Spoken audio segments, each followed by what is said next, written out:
Today is August 10th, 2025. We are in the lead up to a potential meeting between US President Donald Trump and Russian President Vladimir Putin that is supposedly going to take place in Alaska, that is in the United States.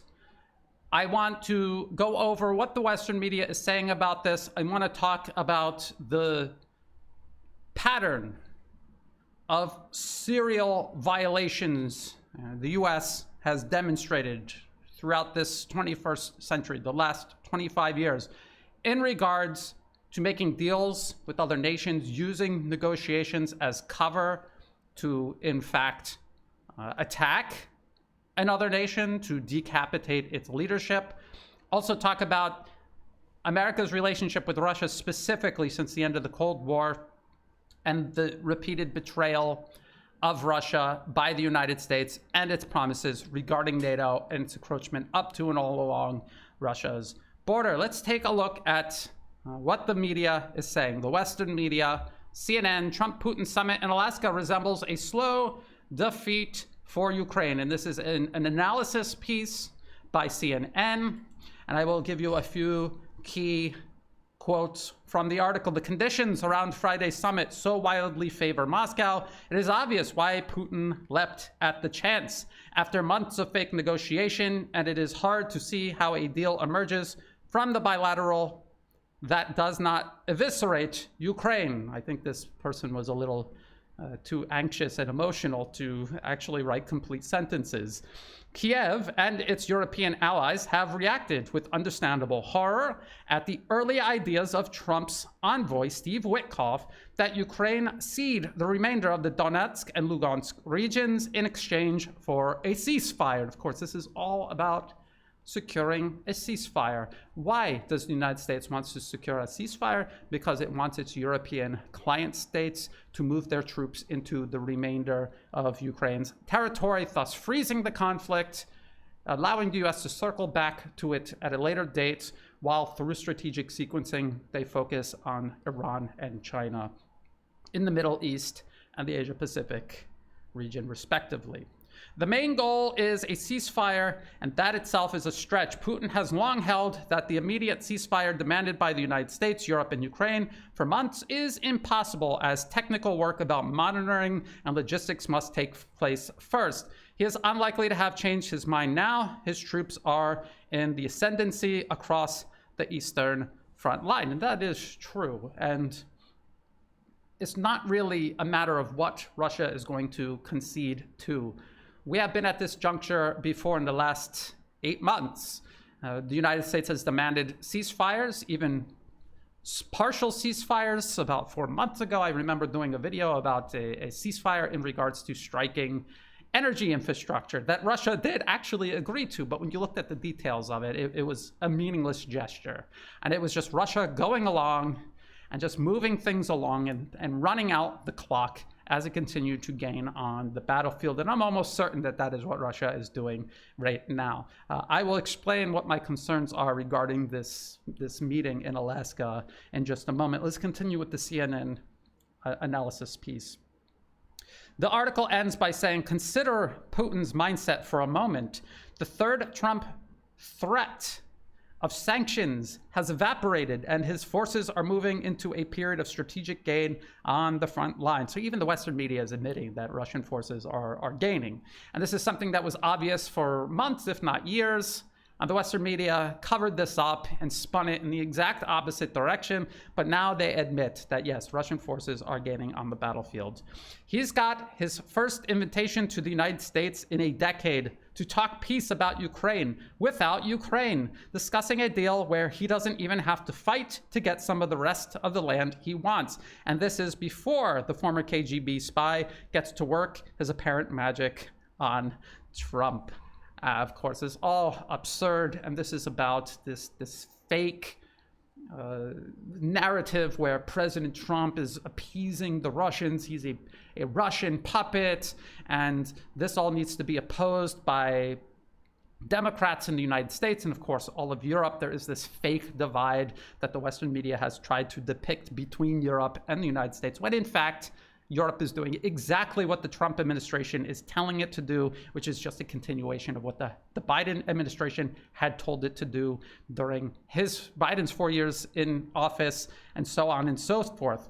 Now, the article is talking about how this deal is so good for President Putin. It's so good, it almost seems like it couldn't be true. And that's because it isn't true. The United States is not going to make any sort of concession to Russia. It does not seek in any shape, form, or way to end this conflict. It simply wants to freeze it so that it can deal with its more immediate concern, which is China, the rise of China. Stopping China's rise, maintaining U.S. hegemony over the world requires stopping China first and then circling back to Russia later. There's no interest in peace or cooperation with Russia, not even in the slightest. Never has been, and there never will be, not as long as the current interests running the United States remain in power. And I want to refresh everybody's memory regarding this 1992 New York Times article, U.S. strategy plan calls for ensuring no rivals develop. They're talking all about how the U.S. wants a unipolar world order where it and it alone is the sole world superpower and every other nation falls under its domain.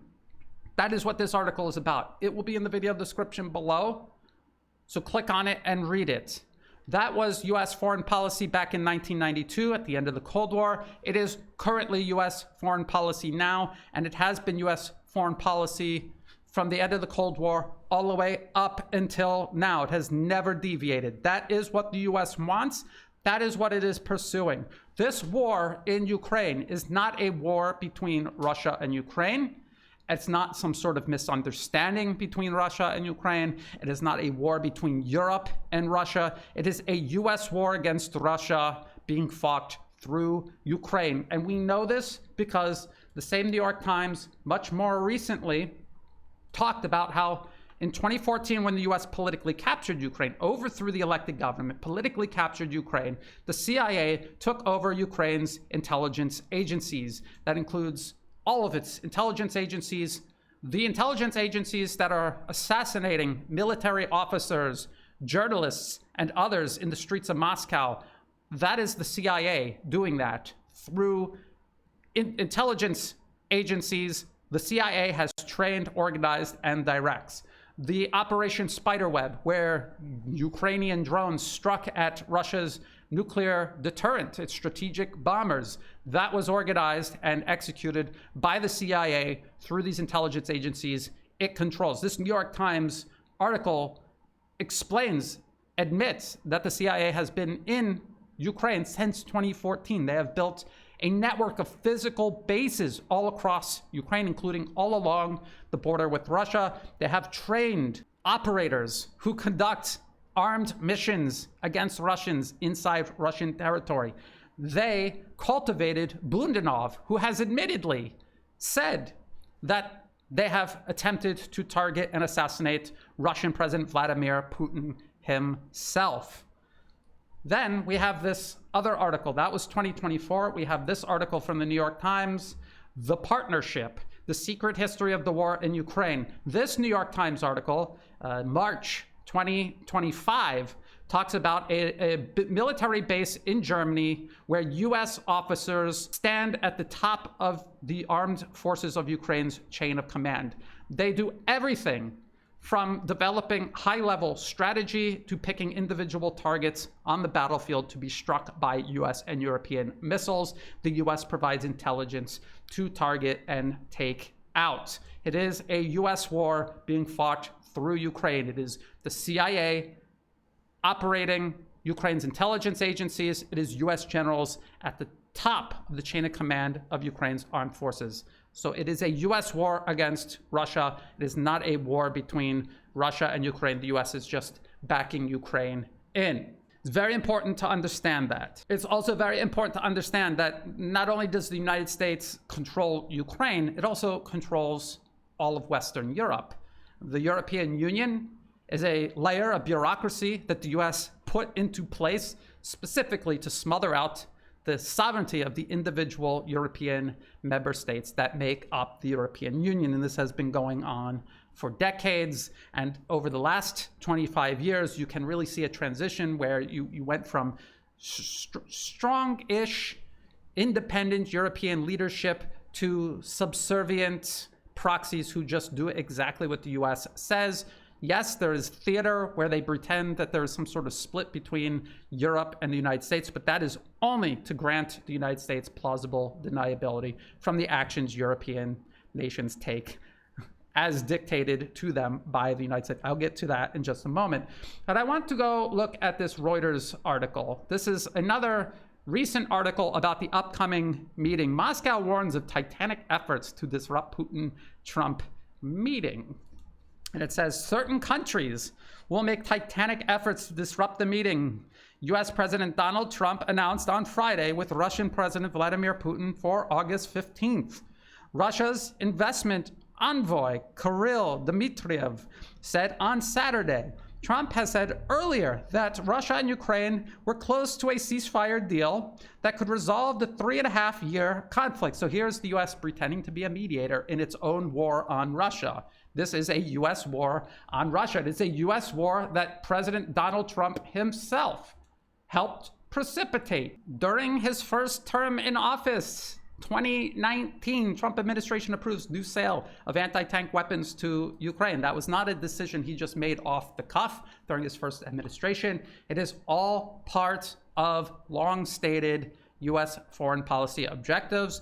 All of these measures were written in a policy document by the Rand Corporation titled Extending Russia. I will show that to you right now again. The link to this will be in the video description below. It is essential reading. Extending Russia, competing from advantageous ground. This was prepared for the U.S. military. It's not just some random report put out by the Rand Corporation. And if you look at the different measures U.S. policymakers set out for U.S. presidents and the U.S. Congress to carry out, you will see there are economic measures, there are geopolitical measures, everything from sanctions to stopping pipeline expansion were mentioned, hindering petroleum exports, all of which started under the Obama administration and have continued through each successive administration, including the current Trump administration.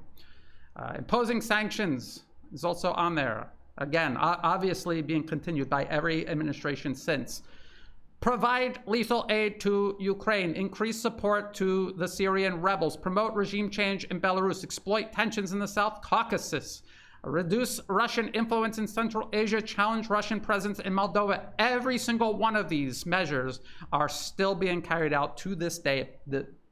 Providing lethal aid to Ukraine began under the Trump administration, at least publicly, back in 2019. That was President Trump who played his role precipitating this conflict U.S. policymakers sought to create with Russia in Ukraine.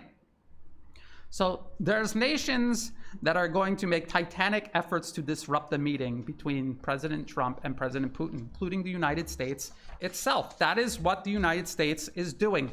That is what the United States just did, again, under this Trump administration, just earlier this year, during their negotiations with Iran. As they lured Iran in to negotiate over their nuclear program, which the U.S. has no business posing as arbiter of in the first place, the U.S. had already spent months or longer preparing Israel to carry out a decapitation strike against Iran's military, political, and scientific leadership.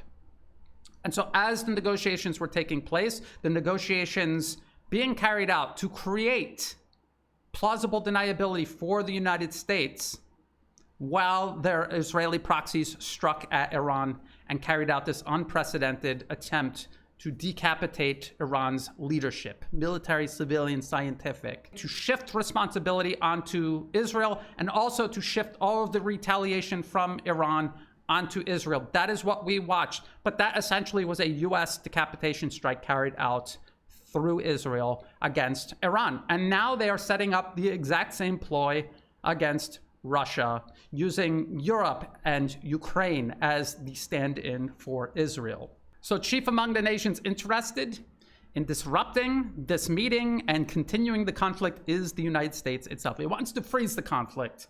It does not want actual peace. And that is not even what President Trump has proposed since coming into office. Since even before he came into office, I reiterate over and over again that J.D. Vance, before the elections, was talking about not wanting to send weapons to Ukraine because the US needs them for a much larger, more dangerous war with China. But not because the US wants peace in Ukraine, but because that conflict should be dumped on the Europeans. It should be frozen or pushed onto the Europeans. There was never any serious talk about actually ending it. And there still is no serious talk about actually ending it. The goal is to extend Russia, not make peace with Russia, not integrate Russia back into the Western world. No, the goal is to extend Russia and precipitate a Soviet Union-style collapse. That is the goal. That is the only goal. That was always the goal since the end of the Cold War, was to prevent the reemergence of Russia. There is this BBC article. Ukraine's European allies say peace talks must include Kiev. So again, we're back to Europe pretending to have some sort of split with the United States over the resolution of America's own proxy war on Russia through Ukraine. It says European allies have rallied behind Ukraine in a renewed surge of support, insisting any peace talks with Russia must include Kiev. And what they are trying to do is set up a spoiler. The US pretends to reach some sort of agreement with Russia over the conflict in Ukraine. Russia agrees to some sort of ceasefire with the United States.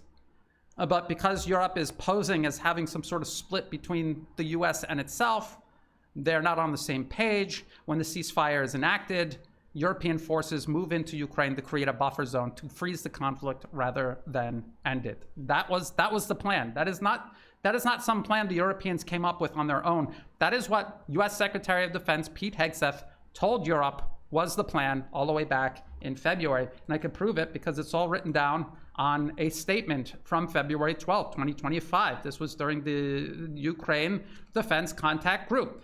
US Secretary of Defense Pete Hegseth said nothing of the sort about ending the conflict in Ukraine, nothing about peace. He talked about freezing the conflict so the US could pivot to China and then come back at a later date. That is what Secretary Hegseth was talking about. That is what every single policy paper produced by the people now in President Trump's cabinet had said, even before the 2024 elections were held, including the Heritage Foundation's Project 2025. I'll go over some of the quotes from that paper in a moment, but I want to show you Secretary Hegseth's comments to Europe back in February. He begins by talking about expanding NATO spending.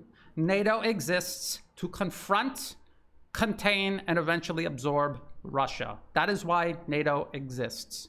It was put into place to counter the Soviet Union, to dissolve it, and to prevent the reemergence of the Russian Federation. And that's what it exists to this day to do. So Secretary Hegseth tells Europe, safeguarding European security must be an imperative for European members of NATO. This is all about division of labor, and he will literally use the term division of labor. As part of this, Europe must provide overwhelming share of future lethal and non-lethal aid to Ukraine. So he's not talking about ending the war. He's talking about no longer having the US be the sole supplier of weapons to Ukraine. Europe needs to take over this responsibility, and he'll explain why in just a moment. Members of this contact group must meet the moment. This means donating more ammunition and equipment, not coming to any sort of agreement with Russia. More arms, more equipment, leveraging comparative advantages, expanding your defense industrial base to make more weapons to kill Russians, and importantly, leveling with your citizens about the threat facing Europe. And by that, he means Europe's need to fight America's proxy war for it. Part of this is speaking frankly with your people about how this threat can only be met by spending more on defense. 2% is not enough. President Trump has called for 5%, and I agree. This is what he said in February, and this is what it said in 2023 when the Heritage Foundation first published Project 2025. They said more spending on NATO. That was predetermined by the policy paper. The Trump administration is simply implementing policy that was put down on paper back in 2023. Then Secretary Hegseth explains why the conflict needs to be frozen, because European and non-European troops need to be moved into Ukraine. And that means stopping Russia from advancing any further. So not ending the conflict, creating a Syria-style buffer zone and freeze. Security guaranteed, so this is Secretary Hegseth, security guarantee must be backed by capable European and non-European troops. And he's not talking about Americans, European and non-European troops. If these troops are deployed as peacekeepers to Ukraine at any point, they should be deployed as part of a non-NATO mission because they don't want Article 5 applied. He even says that. And they should not be covered under Article 5. There must also be robust international oversight of the line of contact. So he's talking about a freeze, not ending the conflict, not resolving it at the core of the issue, which is the US using Ukraine as a battering ram against Russia to overextend it and hopefully contribute towards its collapse. So then, as there is now, there are efforts by the Western media to portray Europe as divided from the Trump administration. But in actuality, when Secretary Hegseth announced these directives, Europe complied obediently. They all took turns telling him, yes, we're going to spend more on defense. We are going to invest in our military-industrial base. We are going to send more weapons. We are going to divert money from public interests in our own country to your proxy war in Ukraine. They have all done this despite pretending that there's some sort of split between themselves and the Trump administration. They have all agreed to increase spending on NATO from 2% of their GDP to 5%. People said, well, it's impossible. They will collapse their economy. Just like it's impossible for Ukraine to fight and win against Russia. Their country will crumble and be destroyed. And yet they're doing it anyway. And yet Europe is going to do it anyway because they are politically captured by powerful US corporate and financier interests. That's the whole point of installing a client regime. You get the country to do things for you at their own expense, things that a sovereign nation would not ever agree to do. Then Secretary Hegseth uses the term division of labor outright. He said, we face a peer competitor in the communist Chinese with the capability and intent to threaten our homeland and core national interests in the Indo-Pacific. The US is prioritizing deterring war with China in the Pacific, recognizing the reality of scarcity and making the resourcing trade-offs to ensure deterrence does not fail. So what he is saying is that the US does not have the ability to fight its proxy war against Russia and also attempt to contain and antagonize China at the same time. This is why they need a division of labor. They need their proxies to take up more of the burden sharing, which is exactly how it's described in Project 2025, so that they can focus on China and then circle back to Russia. Deterrence cannot fail for all of our sakes. As the United States prioritizes its attention to these threats, he's talking about China, European allies must lead from the front. Together, we can establish a division of labor that maximizes our comparative advantages in Europe and Pacific, respectively. And then that is what they have all done. That is what they were doing already under the Biden administration, and now it has been openly discussed and accelerated under the Trump administration. Continuity of agenda. And then Secretary Hegseth makes it abundantly clear that this war will never end. It simply will be fought predominantly by America's European proxies. In my first weeks as Secretary of Defense under President Trump's leadership, we've seen promising signs that Europe sees this threat. He's talking about Russia.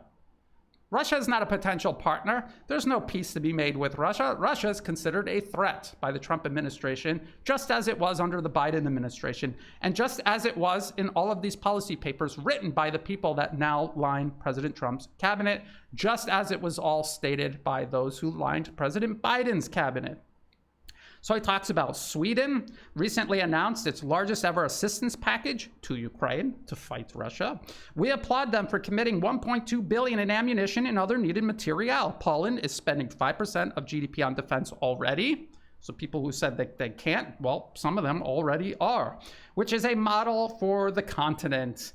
That's right, Polish subservience to US interests is a model the United States wants all of Europe to follow. And 14 countries are co-leading capability coalitions. These groups are doing great work to coordinate Europe's contributions of lethal assistance across 8 key capability areas, which includes things like drones, artillery ammunition, and many other necessary things needed to keep the US proxy war going. These are first steps. More must still be done. We ask each of our countries to step up on fulfilling the commitments that you have made. We challenge your countries and your citizens to double down and recommit yourselves not only to Ukraine's immediate security needs, but to Europe's long-term defense and deterrence goals. And they're talking about in regards to Russia as a threat. Russia, who Europe was cooperating with, buying gas from in peace side by side until the United States overthrew the government of Ukraine, began militarizing it, and creating a national security threat to Russia right on its own borders. And that began under the Obama administration. It continued under the first Trump administration, all throughout the Biden administration. And now it is reaching a crescendo here during the second Trump administration. Does any of that sound, back in February, does any of that by Secretary Hegseth sound like the US wanted peace, or to end the conflict in Ukraine, or to just dump it off on Europe, just like J.D. Vance said before the elections even took place? Very obvious. It sounds like they have no intention of ending the war by any means at all. All of this represents continuity of agenda. All of this was predictable if people ignored the rhetoric, the propaganda, the nonsense coming out during the Trump campaign's bid for office, and subsequent rhetoric coming out of the White House. If you just read the policy papers, you would have known all of this, and you wouldn't have held your breath for any sort of change at all. This is the Heritage Foundation's Project 2025, Mandate for Leadership, the Conservative Promise, Project 2025 Presidential Transition Project. And really all it is talking about how to continue all of the policies under the Biden administration, under President Trump, and to do so through slogans that convince conservative voters that somehow these policies Biden had been pursuing are now in their best interests. And they've done that through just putting MAGA and America first in front of all of these policies that they're continuing uninterrupted. So if you go through this paper, and the link will be in the video description below, it is 920 pages long. If you want to find the specific place, quote that I am reading, you just listen to a few of the words that I'm saying. You use Control F on your keyboard. That will give you the search function, and you type those words in, and it will bring you to where in that document these words appear. That is how you search through a document that is 900 pages long.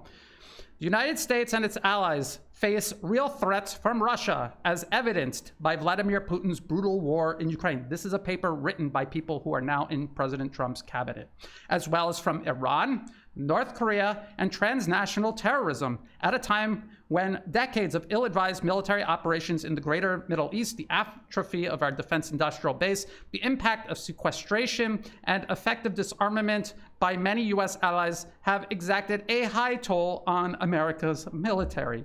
I wonder if they include Al-Qaeda and ISIS in transnational terrorism, especially considering how the Trump administration just delisted al-Nusra, Jabhat al-Nusra, which was Al-Qaeda in Syria, just delisted them as a foreign terrorist organization because their leader now happens to be the U.S. installed client regime, heading the client regime in Syria.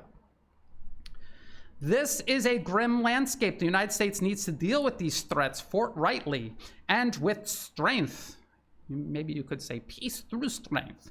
But it also needs to be realistic. It cannot wish away these problems, and these are not actual real problems. These are nations within their borders pursuing their own best interests on the other side of the planet from where the U.S. is located on a map. The U.S. cannot accept any peer or near peer adversary or rival, as stated in 1992. That is the real problem, which isn't actually a problem for Americans and their best interests. It must confront them with clear-eyed recognition of the need for choice, discipline, and adequate resources for defense. So you can hear them laying the groundwork for the directive Secretary Hegseth delivered in February. So this was 2023. Secretary Hegseth was repeating it almost verbatim just earlier this year.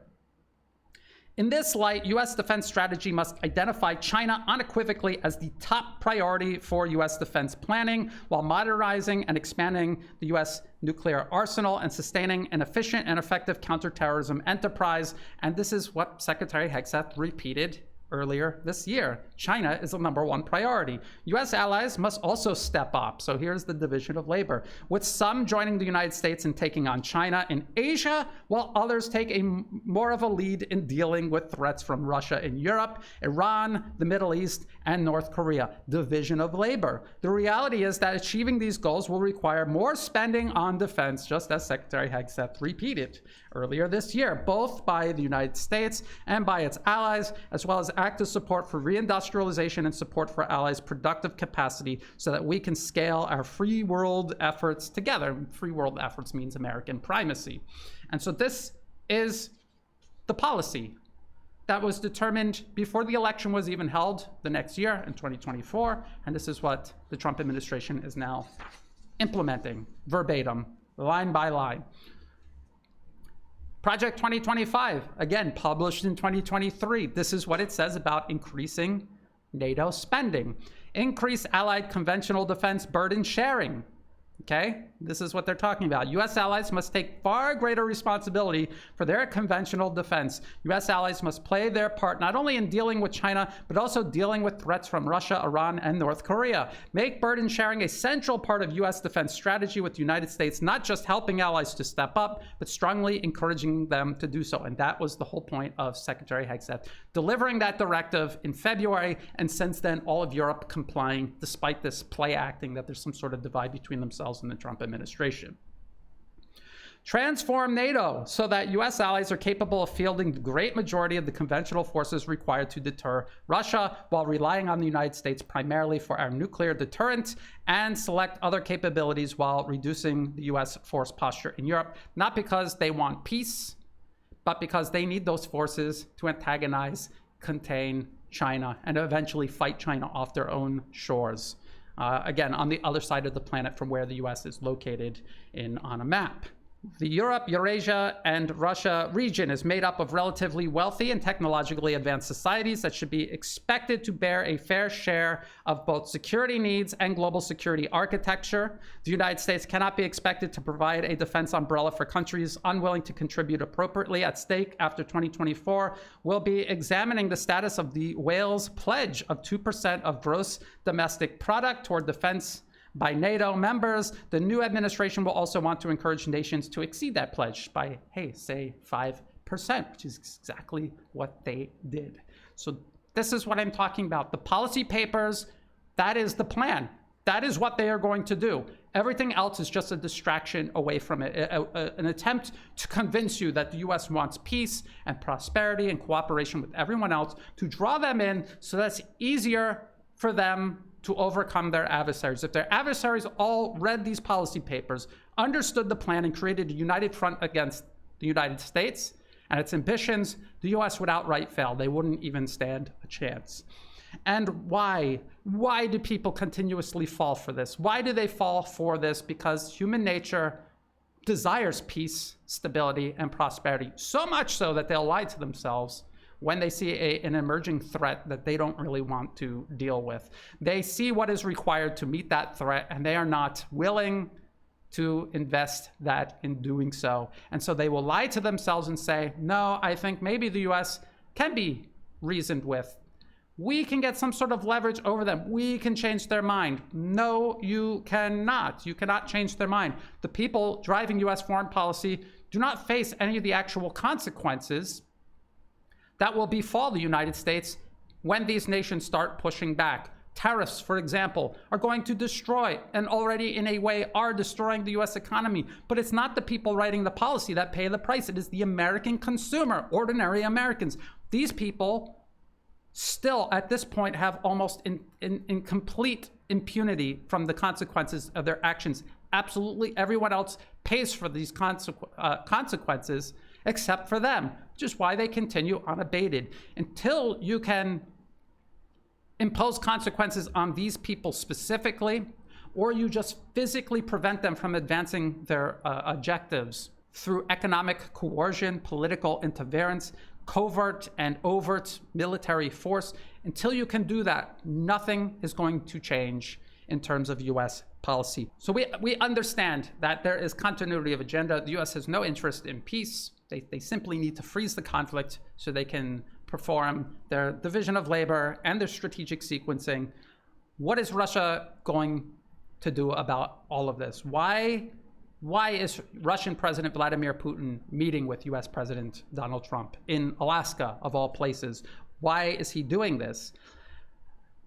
And based on previous statements and decisions made by Russia just over the last half year or so, and you might remember about 4 months ago, there was a proposed ceasefire in regards specifically to energy infrastructure in both Russia and Ukraine. It was proposed by the United States, and Russia agreed to it, and they adhered to it. And it was easy for them to adhere to it because they had already devastated Ukraine's energy infrastructure. A 30-day pause was not going to change anything one way or the other strategically or even tactically in regards to fighting the conflict. They agreed to it. Ukraine obviously was never going to uphold it, and they were able to point to that and say, see, we agreed to this. Ukraine betrayed it. This is why we don't agree to these type of ceasefires. This is why we will not agree to a general ceasefire. And so they were playing along with it. They basically timed out the clock. They bought more time as the battlefield continues to shape up in favor of Russia and its objectives. Russia is likely doing something very similar here. However, President Putin traveling to the United States is just inconceivable. It is happening in the middle of a war the US is waging against Russia. A war where the US is essentially killing Russians, not just in Ukraine, but all across Russia itself.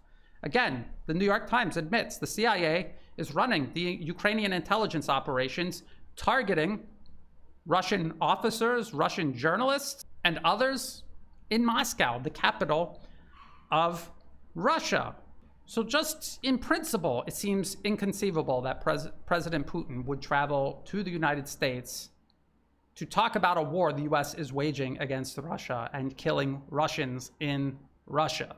But then we have to think about the track record of the United States, the general impunity it believes it has on the global stage. We remember during the first Trump administration, there's many examples of this, but I'm going to try to focus on just the Trump administration. During the first Trump administration, while the US waged war on Chinese telecom company Huawei, they had Canada arrest the deputy chairperson, Meng Wanzhou. Do you remember? She was arrested and essentially held captive in Canada while the US attempted to dismantle Huawei worldwide through sanctions and bans and forcing its client states to ban Huawei products from their markets. Just this week, earlier this week, President Trump was gloating and mocking Iranian General Qasem Soleimani, who was lured to Iraq, again, to talk with the Iraqi government, and where President Trump claims he gave the order to carry out a drone strike, killing him in Iraq, assassinating a senior Iranian general. And this is him gloating just earlier this week. In 2010, Staff Sergeant Willett was conducting a resupply mission in Afghanistan when his vehicle was struck by a roadside bomb. You know who did the roadside bomb, right? Soleimani. Where is he? Where is he? Where is Soleimani? And even as President Trump invites President Putin to Alaska to talk about peace, the United States continues in all other areas pushing forward with continuity of agenda in regards to Russia and Russia's allies, Iran, China, even Venezuela. You might have heard about this. This was August 7th. U.S. secures strategic transit corridor in Armenia-Azerbaijan peace deal. And so this is the United States meddling in the Caucasus region, south of Russia's border, north of Iran's border. And again, this is literally one of the geopolitical measures listed in RAND Corporation's Extending Russia policy paper, exploit tensions in the South Caucasus. That is exactly what this is a manifestation of. So even as President Trump invites President Putin to the United States to talk about peace, the US is still checking off the boxes of this policy to extend and ultimately collapse Russia. This is the AP article that goes along with the clip that I just played of President Trump mocking the U.S. assassination of Iranian General Qasem Soleimani, Iran being an ally of Russia. And we have this. This is just 2 days ago. U.S. offers $50 million reward for arrest of Venezuelan leader Nicolas Maduro, another ally of Russia. And so the U.S. is trying to kill or capture all of these leaders of Russia's allies, and they're inviting President Putin to go visit the United States. Let's continue. This is all from this week. U.S. proposal for Lebanon-Israel resolution demands Hezbollah disarmament, Israeli pullback by end of 2025. Well, this can be reversed at any time. Israel can always just invade Lebanon again. You cannot easily reverse the disarmament of Hezbollah. And again, it is a U.S. demand that the Lebanese government is at least going to attempt to implement. And what is the dismantling of Hezbollah? Well, that is an ally of Iran. This is part of further isolating Iran so the U.S. can eventually collapse and dissolve Iran as a nation state, just as they have Iraq, Syria, Libya, and many other countries in the region in just the last 25 years. President Putin might come to Alaska in the United States. The trip might be canceled last minute, but maybe he will come and absolutely nothing will happen. However, the United States has demonstrated over the last 2 or 3 years a desire to carry out unprecedented acts of aggression, targeting national leaders, destroying entire countries, installing literal terrorists into power, targeting Russia itself, a nuclear-armed superpower, with U.S. missiles. A lot of people said the U.S. will never do that because Russia has nuclear weapons and they will respond. And yet the U.S. did it, and Russia did nothing, at least not with their nuclear missiles, in response. And so people who are depending on Russia's nuclear deterrent to somehow protect President Putin, I think that is a miscalculation. I cannot say for sure what will happen, but I think the risk is extraordinarily high, much higher now than it would have been a few years ago if this meeting was proposed then, especially considering how the U.S. used talks and negotiations to attempt to wipe out the Iranian leadership, succeeding in wiping out Hezbollah's leadership, the fact that they're openly calling to arrest leaders of Russian allies. It just seems like a completely unnecessary and also inappropriate trip to make for the Russian president.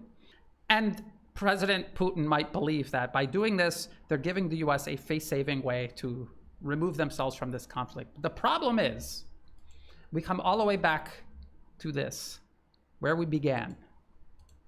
1992, New York Times article, U.S. strategy plan calls for ensuring no rivals develop. That is still the plan. That has not changed.